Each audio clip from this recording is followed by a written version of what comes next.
Louvado seja nosso Senhor Jesus Cristo. Nós vamos dar continuidade a esta nossa reflexão da carta de São Paulo aos Gálatas, o capítulo 4, do versículo 12 e 31. Vamos ouvir o texto, que é um texto um pouco mais longo, mas merece nossa atenção. Apelo pessoal de Paulo. Irmãos, peço que sejam como eu, porque eu também me tornei como vocês. Vocês não me ofenderam em nada, e sabem que foi por causa de uma doença física que eu os evangelizei pela primeira vez. E vocês não me desprezaram, nem me rejeitaram, apesar do meu físico ser para vocês uma provação.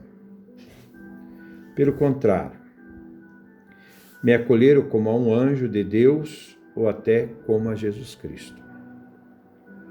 Onde está a alegria que vocês experimentaram então? Pois eu dou testemunho de que, se fosse possível, vocês teriam arrancado os próprios olhos para me dar. E agora, será que me tornei inimigo só porque lhes disse a verdade?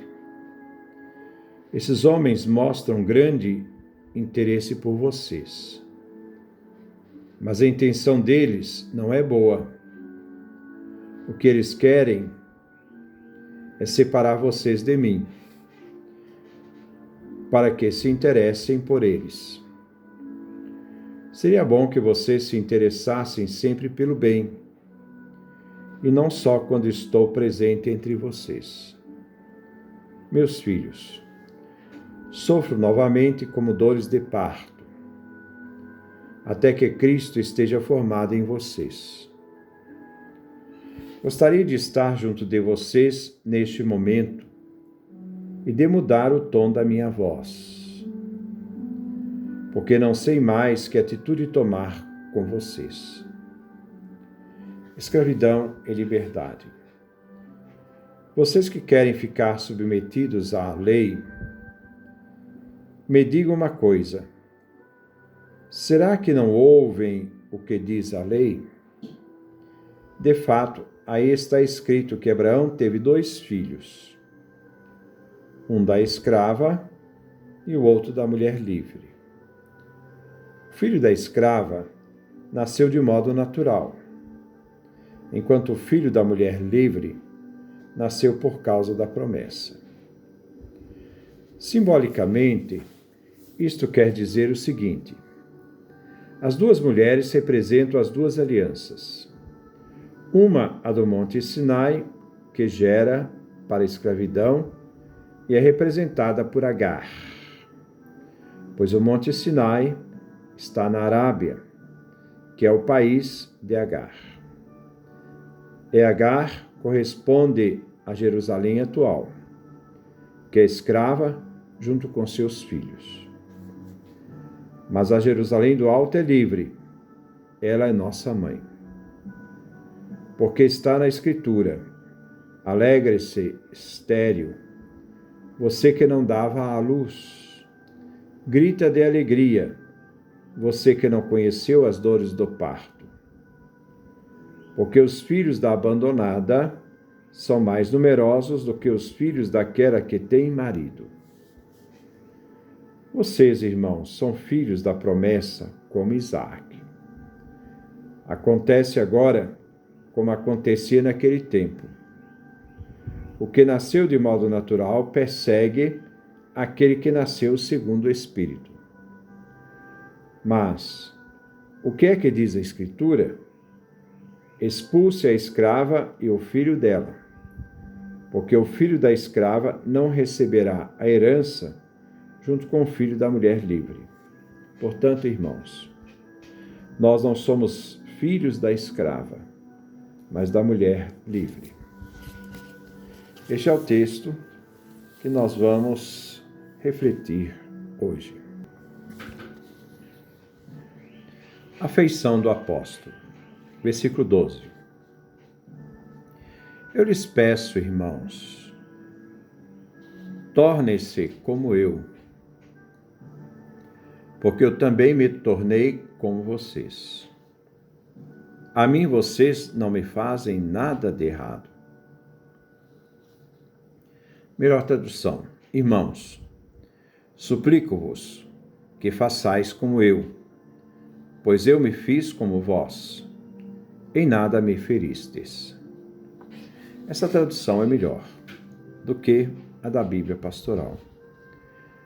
Paulo se coloca como exemplo a ser imitado. Fazei-vos como eu. Paulo, embora fosse uma pessoa zelosa com a lei, ele a abandonou.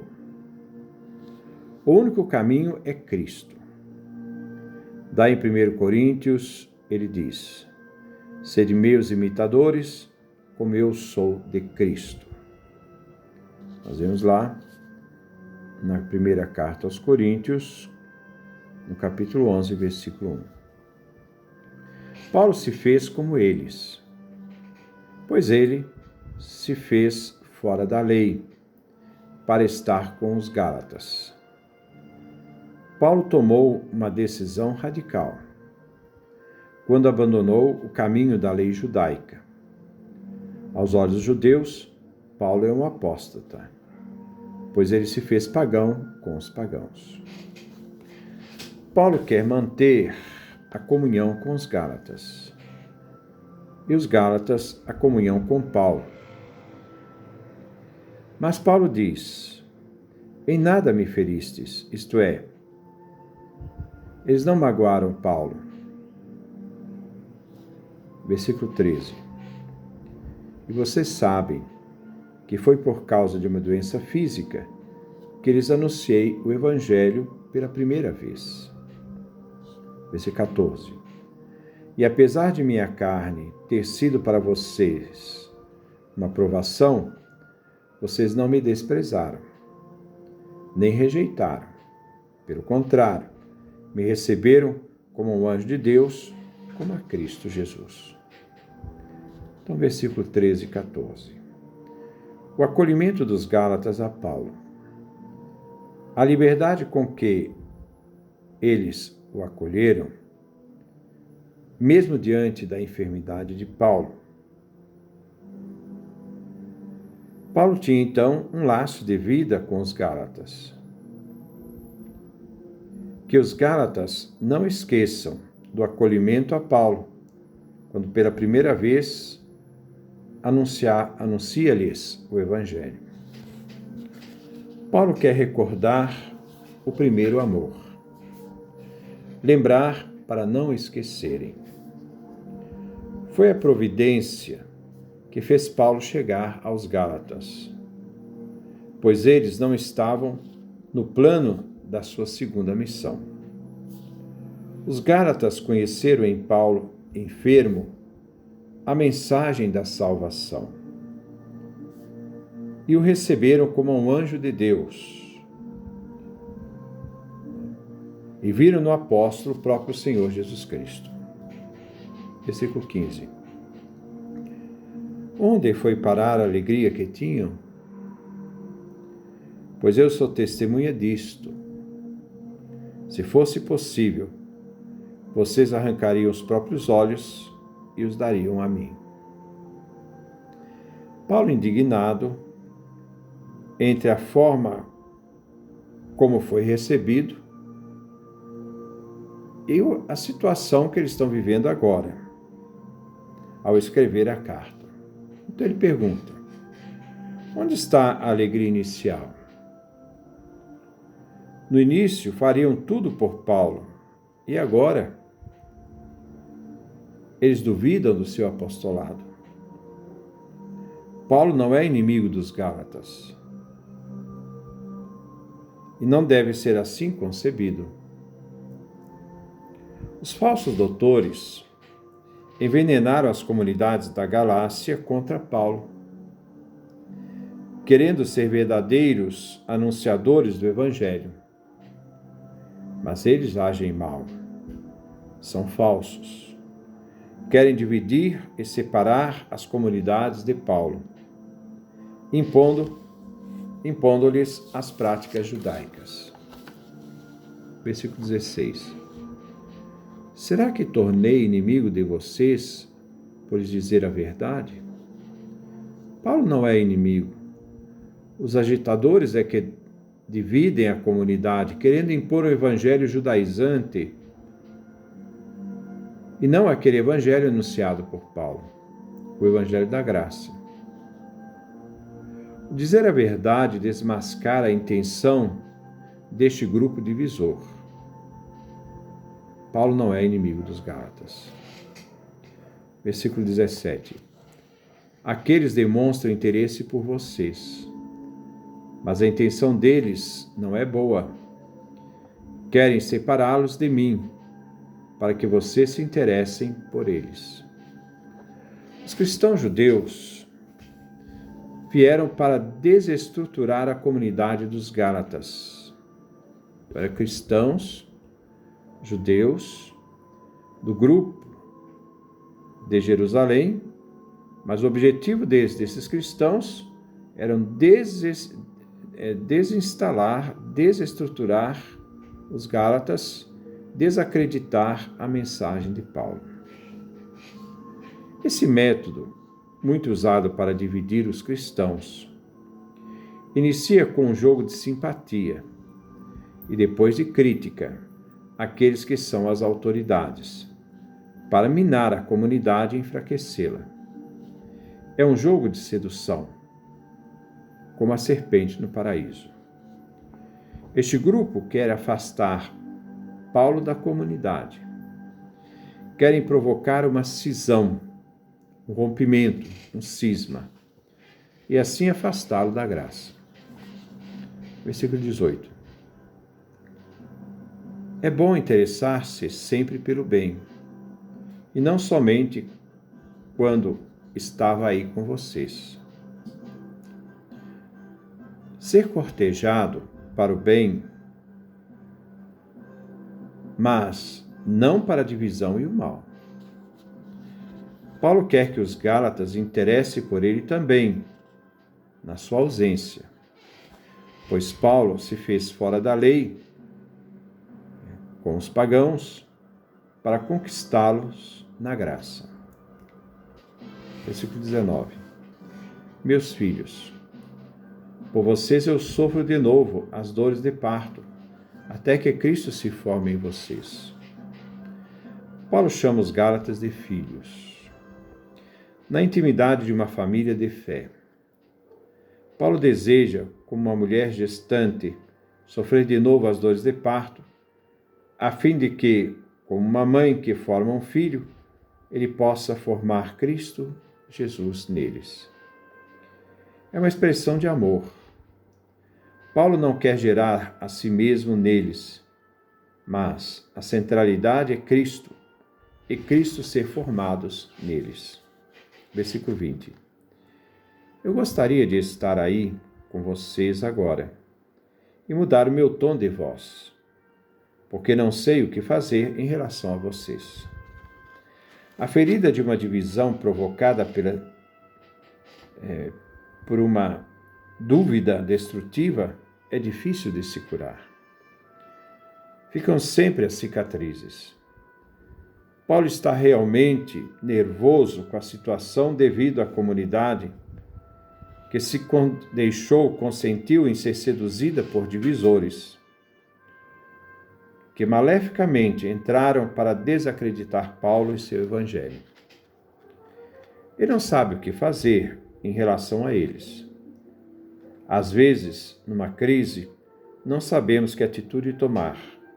Atitudes sérias. Os filhos da mulher livre, não da escrava. Versículo 21. Digam-me, vocês querem estar debaixo da lei e não escutam a lei? Paulo faz uma pergunta fundamental. A quem vocês querem realmente servir?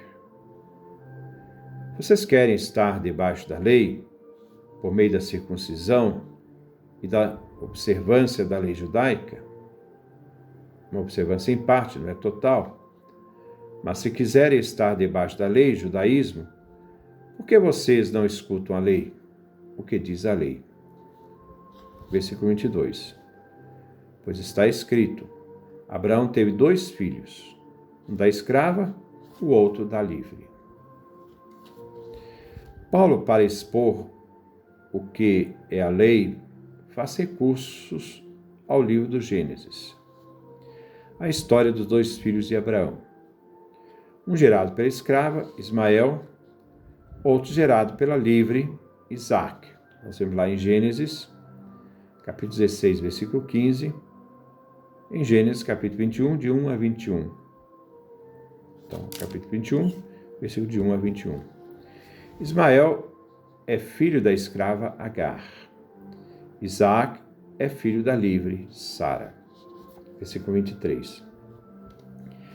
Mas o filho da escrava nasceu segundo a carne, enquanto o filho da mulher livre nasceu em força da promessa. Ismael, filho de Agar, a escrava, nasceu segundo a carne, pois nasceu da mulher da escravidão. Isaque, filho de Sara, nasceu de mulher livre, em razão da promessa que Deus fez a Abraão. Versículo 24. Essas coisas têm sentido simbólico. Numa leitura alegórica, vê nas 2 mulheres, Agar e Sara, as 2 alianças. A aliança do Sinai vem representada por Agar, pois ela gera filhos para a escravidão da lei. Versículo 25. De fato, o Sinai está na Arábia, que corresponde a Jerusalém de agora, e que é escrava junto com seus filhos. Ele atribui que a aliança que está na Arábia constitui a Jerusalém de agora, que é escrava junto com seus filhos, observantes da lei. Esta Jerusalém não é livre. Versículo 26. Mas a Jerusalém do alto é livre, e esta sim é a nossa mãe. Agora a Jerusalém do alto é livre, isto é, Sara. Esta é a mãe de todos os cristãos, a nova Jerusalém, a Jerusalém do alto. A Jerusalém do alto tem seu lugar no mundo divino. Nós, filhos dessa cidade, ela é nossa mãe, somos cidadãos dessa cidade. Não estamos mais na era antiga, mas na nova criação que Cristo nos trouxe, e aderimos a esta nova criação pela fé, não pela submissão à lei. Versículo 27. Porque está escrito: Alegra-te, estéril, você que não dava à luz. Grita de alegria, você que não conheceu as dores de parto. Pois a mulher abandonada terá mais filhos que a mulher que tem marido. Paulo cita Isaías, no capítulo 54, no versículo 1, para argumentar o que diz da Jerusalém celeste. Isaías apresenta Jerusalém a Sião como uma mulher. Então, Isaías vai apresentar Sião como uma mulher. Sião é Jerusalém. Sara, a Jerusalém do alto, está sendo abençoada com muitos filhos. Versículo 28. Vocês, irmãos, são filhos da promessa, assim como Isaque. Paulo o chama de filhos e agora de irmãos, pois eles, como Paulo, são filhos da promessa, filhos da mulher livre, não são escravos como Isaque, mas eles são filhos da mulher livre. Versículo 29. Mas como naquele tempo que nasceu segundo a carne perseguia o que nasceu segundo o Espírito, do mesmo modo acontece agora. Novamente uma analogia, uma leitura alegórica. Ismael, que nasceu da escravidão segundo a carne, perseguia seu irmão Isaque, que nasceu segundo o Espírito. Nasceu livre. O que acontece? O mesmo agora. Os judaizantes perseguem os cristãos, filhos da mulher livre e filhos da graça. Os judaizantes são filhos da escrava. Versículo 30. No entanto, o que diz a Escritura? Expulse a escrava e o filho dela, pois o filho da escrava não receberá a herança junto com o filho da mulher livre. Agar foi mandada embora com seu filho. Isaque, o filho da promessa, permaneceu. Era o filho da mulher livre. A escrava, a Jerusalém de agora e seus filhos, foram expulsos e não recebem herança. Isto é reservado para a mulher livre, a Jerusalém do Alto, e seus filhos, a quem pertencem a herança. Versículo 31. Portanto, irmãos, não somos filhos da escrava, mas da mulher livre. Paulo conclui: não somos filhos da escrava, isto é, de Agar, da aliança do Sinai, que nos faz escravos da lei, da Jerusalém de agora, que foi expulsa e não terá herança. Somos filhos de Sara, filhos da promessa, da mulher livre, da Jerusalém do Alto, dos filhos da herança, da graça e não da lei. Que Deus nos dê a sua graça, a sua bênção, a sua face resplandeça sobre nós.